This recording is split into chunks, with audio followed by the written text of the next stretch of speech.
Channel को subscribe करें और उसके बगल में जो बेल आइकन है उसे दबाना बिल्कुल भी ना भूलें ताकि आपको मेरे आने वाली सभी वीडियो सबसे पहले मिल सके। नमस्कार, मैं विष्णु शर्मा आप सभी का आपके ही अपने चैनल विष्णु एटीपी में हार्दिक स्वागत करता हूं।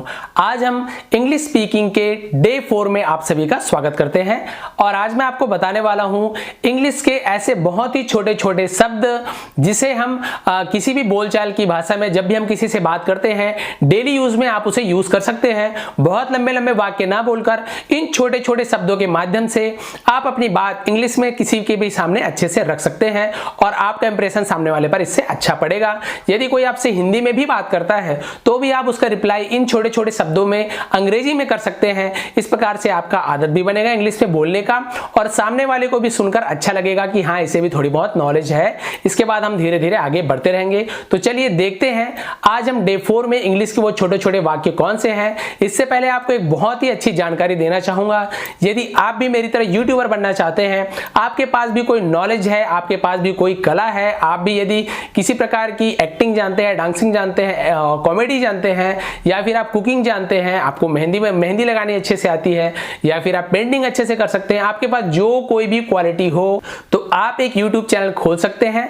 इसके लिए मैंने एक अपने जो चैनल है वीटेक, जी हाँ वीटेक मेरा एक दूसरा चैनल है जो कि टेक्नोलॉजी से रिलेटेड है, जिसमें मैं आपको ये बताऊंगा कि YouTube आप कैसे बना सकते हैं, YouTube चैनल कैसे बना सकते हैं, आप YouTube वीडियो कैसे बना सकते हैं, आप YouTube वीडियो अपलोड कैसे कर सकते हैं, उसे बनाने का तरीका क्या है, सब्सक्राइबर कैसे बढ़ा सकते हैं, ये सभी की जानकारी मैं उस चैनल में दिया हुआ हूं। उसका लिंक आप डिस्क्रिप्शन बॉक्स में जाकर देख सकते हैं। वहां पर जाइए, चैनल को सब्सक्राइब कीजिए ताकि आप भी एक यूट्यूबर बन सकते हैं, आप भी फेमस हो सकते हैं और उसके लिए मैं आपकी हेल्प हमेशा करूंगा। तो सबसे पहले आप जाइए वहां पर सब्सक्राइब कर लेंगे। इस वीडियो के खत्म होते ही उसमें आप देखेंगे मैंने आज बताया उसमें कि आप एक यूट्यूबर कैसे बन सकते हैं, आपको किन किन चीजों की आवश्यकता है। तो ठीक है, आज की क्लास हम स्टार्ट करते हैं। नमस्कार, इंग्लिश स्पीकिंग के डे 4 में चौथे दिन में आप सभी का हार्दिक स्वागत है। आज हम जानेंगे, सीखेंगे अंग्रेजी के ऐसे छोटे छोटे शब्द, वाक्य जिसका कि उपयोग आप अपने दैनिक जीवन में डेली यूज में आप कर सकते हैं और आपको करना भी चाहिए। तभी तो आप इन छोटे छोटे शब्दों का प्रयोग करके बाद में अंग्रेजी बोलना सीखेंगे। सबसे पहले शुरुआत तो आपको छोटे से ही करना होगा। तो ये छोटे छोटे वाक्य हैं, शब्द हैं जिसका प्रयोग बहुत से लोग करते हैं और इसे करना भी चाहिए, आप भी करते हैं जाने अनजाने में। तो आपको मैं वैसे ही कुछ शब्द बताने वाला हूं, आप लोग ध्यान से पूरी वीडियो देखेंगे और लास्ट में कमेंट करेंगे कोई परेशानी होगी तो। जैसे बहुत सारे शब्द होते हैं, yes sir, no sir, very good sir, बहुत अच्छा, ध्यान रखना, कल मिलेंगे, कोई बात नहीं, अच्छा चलते हैं, जरा सा भी नहीं। इस प्रकार से बहुत सारे शब्द हैं जिसका उपयोग हम हिंदी में करते रहते हैं। लेकिन यदि इन्हीं सभी शब्दों को, वाक्यों को आपको इंग्लिश में बोलना हो तो आप किस प्रकार से बोलेंगे। बहुत ही छोटे छोटे वाक्य हैं, शब्द हैं, आज इसके बारे में जानते हैं। तो देखते हैं सबसे पहला वाक्य। यदि आपसे कोई कहता है कि कहाँ हो, कब आ रहे हो और आपको कहना है कि मैं अभी आ रहा हूं, तो आप कहेंगे इंग्लिश में जस्ट कमिंग। जस्ट यानी होता है अभी और कमिंग यानी आना, आ रहा हूं। तो जस्ट कमिंग, अभी आ रहा हूं। यदि आप बोलते हैं किसी को बहुत अच्छा, कोई काम कर रहा है, आप बोलते हैं बहुत अच्छा, तो बहुत अच्छा को आप बोलेंगे वेरी वेल यानी बहुत अच्छा। आप बोलना चाहते हैं अच्छी बात है, तो उसे आप इंग्लिश में कहेंगे फाइन या फिर वेरी गुड। यदि कोई आपसे कोई बात बोल रहा है और मान नहीं रहे हैं और आप कहना चाहते हैं कि जैसी आपकी मर्जी, आप जो चाहते हो जैसी आपकी मर्जी, तो आप इंग्लिश में कहेंगे एज यू लाइक या फिर as you please. As you like का ज़्यादा यूज होता है। यदि आप किसी को कहना चाहते हैं और कुछ, यानी कि कोई और कुछ बात कर रहा है, कुछ चीज़ देना चाहते हैं और आप पूछने वाले और कुछ, ये क्वेश्चन मार्क होता है और कुछ, तो आप कहेंगे एनीथिंग एल्स। और यदि आप किसी को कहते हैं कि बस रहने दो, बहुत हो गया, बस रहने दो, तो आप कहेंगे दैट्स इनफ। जी हाँ, दैट्स इनफ। इनफ यानी होता है बहुत हो गया, रहने दो। इसके बाद आप यदि कहना चाहते हैं कि इस सम्मान के लिए धन्यवाद, यदि आपको कोई सम्मान करते हैं, कोई आपको किसी प्रकार का गिफ्ट देते हैं, तो आप उन्हें कहेंगे इस सम्मान के लिए धन्यवाद। तो आप वहां पर कहेंगे thanks for this honour. Honour यानी होता है किसी प्रकार का सम्मान देना। यदि आप किसी को कहते हैं अच्छा, तो अच्छा का आपको सभी को पता है ओके। और यदि आप किसी को कहना चाहते हैं क्यों नहीं, यदि आपको कोई काम करने बोलता है या किसी चीज़ के लिए पूछते हैं और आप उन्हें बोलना चाहते हैं क्यों नहीं, तो उसे आप इंग्लिश में कहेंगे वाई नॉट, वाई नॉट यानी कि क्यों नहीं। यदि आप कहना चाहते हैं थोड़ा सा भी नहीं, यानी आप नहीं खाना चाहते हैं या कोई चीज़ भी आप नहीं करना चाहते, आप उसे बोलना चाहते हैं थोड़ा सा भी नहीं, तो इंग्लिश में बोलेंगे not a bit, not a bit. यदि आप कहना चाहते हैं कि ध्यान रखना, अपना ध्यान रखना, तो आप कहेंगे टेक केयर। जी हाँ, टेक केयर यानी होता है ध्यान रखना। यदि आप कहते हैं कल मिलेंगे, तो उसे आप इंग्लिश में इस प्रकार से कहेंगे सी यू टुमारो। जी हाँ, सी यू टुमारो यानी कि कल मिलेंगे। आप कहना चाहते हैं हाँ जरूर, यदि आपसे कोई कुछ पूछता है और कहना चाहते हैं हाँ जरूर, तो आप कहेंगे यस बाय ऑल मीन्स यानी कि हाँ जरूर। या आप कोई आपको कुछ खाने को देता है या कुछ चीज़ दे रहा है और आपके पास बहुत है, आप बोलना चाहते हैं कि मेरे पास तो बहुत है, तो आप उसे इंग्लिश में कहेंगे दैट इज टू मच यानी कि ये बहुत है, बहुत हो चुका। यदि आप किसी से कहना चाहते हैं कि हाँ सर, तो आप इंग्लिश में कहेंगे यस सर। यस का मतलब होता है हाँ। यदि आप कहना चाहते हैं कि नहीं कभी नहीं, किसी चीज़ को आप मना कर रहे हैं नहीं कभी नहीं, तो आप कहेंगे no not at all, not at all यानी कि कभी नहीं। यदि आप किसी को कहना चाहते हैं कोई बात नहीं, तो आप बोलेंगे नेवर माइंड, या फिर आप कह सकते हैं कि डजंट मैटर। आप बोलेंगे कोई खास बात नहीं, तो इसका मतलब होता है नथिंग स्पेशल। कोई कुछ बोलने वाले हैं कि आप बहुत मुस्कुरा रहे हैं, क्या बात है, आप बोलना चाहते हैं कोई खास बात नहीं है, तो आप कहेंगे नथिंग स्पेशल, कोई स्पेशल बात नहीं, कोई खास बात नहीं है।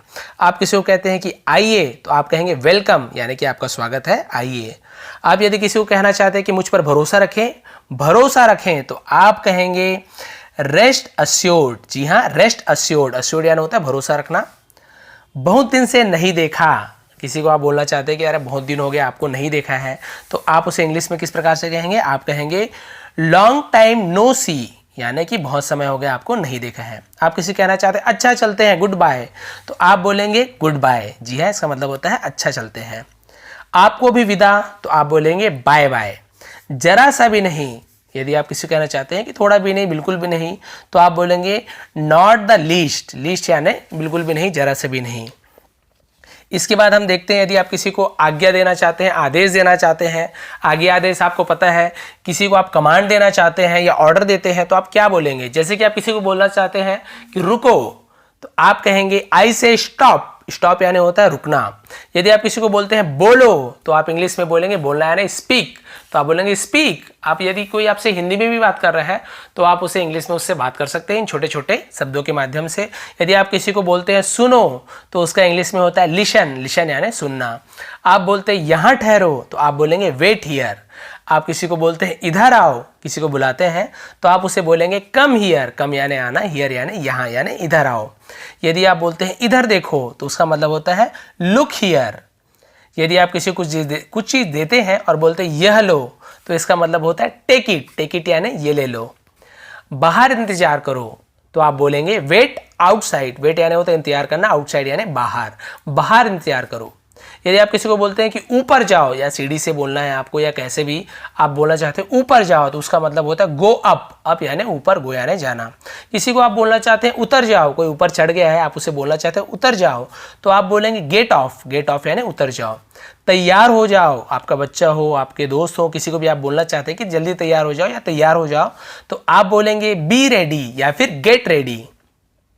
कोई बहुत बात कर रहा है, आप उसे बोलना चाहते हैं कि चुप रहो, तो आप क्या बोलेंगे कीप क्वाइट। कीप क्वाइट का मतलब होता है चुप रहो, शांति बना के रखो। यदि आप किसी को कहते हैं कि सावधान रहो, तो आप बोलेंगे बी केयरफुल या फिर बी कॉशस। कॉशस यानी होता है सावधान रहना, सावधानी बरतना, केयरफुल यानी। यदि आप किसी को कहते हैं कि धीरे चलो, तो उसका मतलब होता है गो स्लोली या फिर वॉक स्लोली। वॉक यानी होता है चलना, गो यानी जाना, तो आप दोनों का इस्तेमाल यहाँ पर कर सकते हैं। यदि आप किसी को तुरंत बुलाना चाहते हैं, आप कहोगे तुरंत आप किसी को भेजना चाहते हैं, आप बोलेंगे तुरंत जाओ, या आपको करना है आप अभी जाओ, तुरंत जाओ, तो आप बोलेंगे गो एट वंस। यदि आप किसी को बोलना चाहते हैं यहाँ रुक जाओ या यहाँ रुको, तो आप बोलेंगे स्टॉप हियर। स्टॉप यानी रुकना, हियर यानी यहाँ, स्टॉप हियर। यदि आप किसी को बोलना चाहते हैं सीधे जाओ, तो आप बोलेंगे गो स्ट्रेट। जी हाँ, यदि आप किसी को पता बता रहे हैं, आपको बोलना है कि आप यहाँ से सीधे चले आइए, तो आप बोलेंगे गो स्ट्रेट यानी कि सीधे जाओ। आप किसी को बोल सकते हैं चले जाओ या फिर निकल जाओ, आप गुस्से में बोल रहे हैं चले जाओ यहाँ से या फिर निकल जाओ, तो आप बोलेंगे गो अवे या फिर गेट आउट। अब गेट आउट तो बहुत सारी मूवी में और बहुत सारे आपने सीरियल में सुने होंगे, किसी को भी भगाते हैं, दरवाज़ा बंद कर देते हैं तो बोलते हैं गेट आउट या फिर गो अवे, यहाँ से चले जाओ। तो आज की वीडियो आपको कैसे लगी आप नीचे कमेंट करेंगे, और यदि आपको कोई भी डाउट है, कोई भी क्वेश्चन है तो आप मुझे कमेंट करके पूछ सकते हैं। और आप लाइक करना बिल्कुल भी ना भूलें, ज़्यादा से ज़्यादा शेयर करें। आप सभी का बहुत बहुत धन्यवाद।